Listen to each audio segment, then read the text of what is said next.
ये जो संजय सिंह की गिरफ्तारी है, इस संजय सिंह की गिरफ्तारी को क्या आप किस संदर्भ देखते हैं? क्या ये विधानसभा चुनाव के मद्देनजर अचानक जांच एजेंसियों में तेजी दिखाई पड़ रही है, या वाकई आपको लगता है संजय सिंह इस पूरे मामले में एक्यूज्ड है?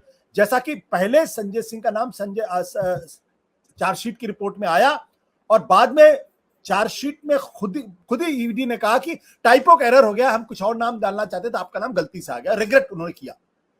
अब ये सारी चीजें बढ़ते हुए यहां तक आ रही, जैसे लगता है संजय सिंह शराब घोटाले में इन्वॉल्व है। विनोद जी देखिए, संजय सिंह के व्यक्तित्व के बारे में पहले तो हम लोगों को पता होना चाहिए उनकी पृष्ठभूमि क्या है। संजय सिंह उत्तर प्रदेश के सुल्तानपुर जिले के रहने वाले हैं। समाजवादी विचारधारा से उनका संबंध रहा है और वो जिस समाजवादी नेता रघु ठाकुर के शिष्य हैं, उन रघु ठाकुर साहब की ईमानदारी की कस्में खाई जा सकती है, इतने वो ऑनेस्ट हैं। वो रघु भाई उनके शिष्य हैं। अनूप सिंह संडा जो है एमएलसी होते थे, उनके साथ संजय जी रहते थे। तो संजय जी के बारे में जितना मैं जानता हूँ, और शायद शरद गुप्ता जी भी है, आप स्वयं संजय जी के साथ रहे हैं, आम आदमी पार्टी में रहे, संजय जी पे आप मतलब अब एजेंसी को क्या मिला है, अप्रूवर ने क्या बताया है, क्या साक्ष्य उनके पास है, ये तो एजेंसी की जिम्मेदारी है कि कोर्ट ऑफ लॉ में जाके उसको पेश करेगी और उनको आधार बताएगी। लेकिन जितना हम लोग जानते हैं संजय सिंह को, तो सहजा विश्वास नहीं होता है कि संजय सिंह जैसा व्यक्ति जो है वो इस तरह के घोटाले में और इस तरह के काम में शामिल होगा। हो सकता है जैसा कि दिनेश अरोड़ा ने अपने वायदा मुआफ गवाह बोलते हैं उसको लीगल भाषा में, अप्रूवर को हिंदी में, उसमें अगर उन्होंने बताया होगा कि सीएम से मिलवाया उनको, तो सीएम से मिलवाया क्या पैसे भी दिए या पैसे किसको दिए, लेन देन हुआ क्या कहा है उन्होंने, मैंने उनका स्टेटमेंट नहीं देखा है। लेकिन मुझे संजय सिंह पर ये भरोसा नहीं होता है संजय सिंह ने कोई घपला घोटाला या पैसे का लेन देन वाला मामला किया होगा।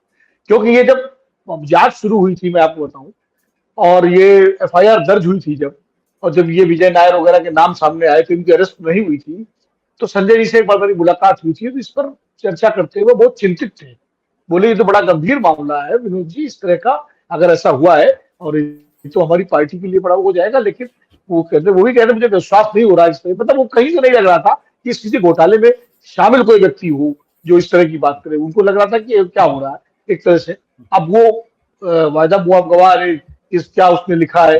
राकेश जी से मैं एक चीज जरूर जानना चाहूंगा कि अगर वायदा मुआफ गवाह जो है उनकी बात गलत निकल जाए तो उसका क्या प्रावधान है लीगल? मतलब ये तो बड़ा आसान तरीका है। मान लीजिए एजेंसी किसी को विश्वास ये दे, वायदा करे कि तुमको हम राहत दिला देंगे, तुम ये बयान दे दो, और वो बयान दे दे।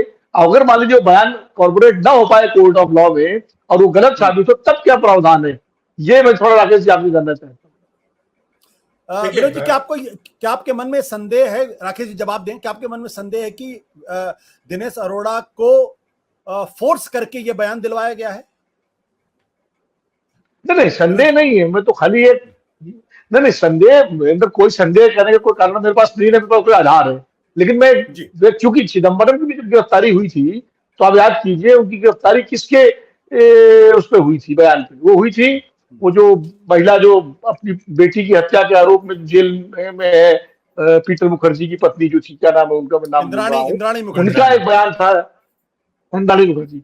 तो इसलिए मैं पूछ रहा हूँ राकेश जी से कि इस तरह के जैसे जो वायदा मुआफ गवाह बनाए जाते हैं, अगर उनके स्टेटमेंट मजिस्ट्रेट के सामने होते हैं, आमतौर पर उनको एविडेंस माना जाता है, लेकिन अगर वो कोर्ट ऑफ लॉ में प्रूव नहीं हो पाते हैं, मान लीजिए मैं एक काल्पनिक बात कर रहा हूँ कि उन्होंने कहा कि इधर मिलवाया था और उस दिन संजय सिंह की लोकेशन कहीं और मिल जाए, कि मतलब वो लखनऊ में हो या वो कहीं बाहर हो, और इन्होंने, तो ऐसी स्थिति अगर हो जाती है तो क्या मतलब प्रावधान है? संजय सिंह तो छूट जाएंगे, लेकिन वायदा मुआफ गवाह के साथ क्या होगा? ये मैं कानूनी स्थिति के बारे में जानना चाहता हूँ। नहीं, सामान्यतः जिसमें परजुरी का केस होता है, अगर आपने कोर्ट में अगर कुछ भी गलत बयान दिया है और मजिस्ट्रेट के सामने गलत बोला है, तो परजुरी का केस होता है, उसमें आपको जेल हो सकती है। और होता है इस तरह के, कोर्ट खुद ऑर्डर कर सकता है। कोर्ट अगर पाता है कि अगर आपने उनके सामने कुछ गलत किया है या गलत बयान दिया है, गलत एफिडेविट दिया है, ये तो उन्होंने कोर्ट में खुद अपना बयान लिखवाया है, ये बयान लिखे जाते हैं हैंड राइटिंग में, हैंड रिटन होते हैं, टाइप्ड भी नहीं होते हैं। तो जब जज ने अपने हैंड राइटिंग से अगर एक बयान लिखा है और वो गलत पाया गया है, तो जज परजुरी के लिए केस कर सकता है। और जहां तक संजय सिंह की बात है, वो मैलिशियस प्रोसिक्यूशन का भी एक मुकदमा होता है, जिसमें वो सीबीआई का जो आईओ है, जो इन्वेस्टिगेटिंग ऑफिसर है, जिसने इस बयान का इस्तेमाल किया, वो भी इसमें पार्टी हो सकता है, इंडिविजुअल, उसको भी पार्टी बना सकता है। मतलब इंडिया पार्टी ये है केसेस कानूनी तो केसेस में जाके भी हो। हाँ, मतलब ये एक कानूनी संरक्षण है उनको। हाँ, संरक्षण है, लेकिन after decision of the case, Vinod भाई, मैं आपको ये कहना चाहता हूँ कि ये दोनों चीज जो है काफी लेट स्टेज में है। अगर संजय सिंह पूरी तरह से बरी हो जाते हैं, तब वो मैलिशियस प्रोसिक्यूशन का केस कर सकते हैं, आईओ पर भी कर सकते हैं और इस गवाह पर भी कर सकते हैं, और परजुरी केस करने के लिए भी वो एप्लीकेशन डाल सकते हैं कोर्ट में अगेंस्ट दिनेश अरोड़ा, और दिनेश अरोड़ा पर परजुरी का केस करने का आदेश सीधे सीधे कोर्ट भी दे सकती है। ठीक है, प्रावधान ठीक है। मैं एक कानूनी इसलिए समझना चाहता था। देखिए, अब मैं संजय सिंह पर उस पर आता हूँ, जो इसका राजनीतिक पहलू जो क्या है, जो आपका मूल सवाल था। देखिए, संजय सिंह आम आदमी पार्टी के एकमात्र ऐसे नेता हैं जिनका, एकमात्र मैं इसलिए कह रहा हूं कि वो स्थिति अरविंद केजरीवाल के को भी नहीं प्राप्त है जो संजय सिंह को प्राप्त है, कि जिनके हर पार्टी में सबसे बेहतर संबंध है, चाहे कांग्रेस हो, चाहे जनता दल हो, चाहे समाजवादी पार्टी हो, बहुजन समाज पार्टी हो, और एक पार्लियामेंटेरियन के रूप में उनकी एक अच्छी छवि बनी पिछले 4 साल 5 साल में जो उनका कार्यकाल रहा है, और सरकार के खिलाफ तो वो लगातार बोलते ही रहे हैं। इसके अलावा जो इंडिया अलायंस बना है उसके जो सूत्रधारों में से संजय सिंह एक है, और संजय आम आदमी पार्टी, जहां तक मेरी जानकारी है, आपको शायद मुझसे ज्यादा जानकारी हो, कि आम आदमी पार्टी शुरू में इस इंडिया अलायंस में शामिल में अरविंद केजरीवाल को हिचक थी, वो संजय सिंह का ही मतलब पूरा प्रयास था कि आम आदमी पार्टी शामिल हुई। उसके बाद जब पटना से अरविंद केजरीवाल नाराज होकर लौटे, जब कांग्रेस ने आश्वासन नहीं दिया था, तो वो उसके बाद संजय सिंह ने ही उनको समझाया और कांग्रेस को भी राजी किया। इन सब चीजों में संजय सिंह की बड़ी भूमिका रही है, और संजय सिंह एक तरह से आम आदमी पार्टी के आर्म है।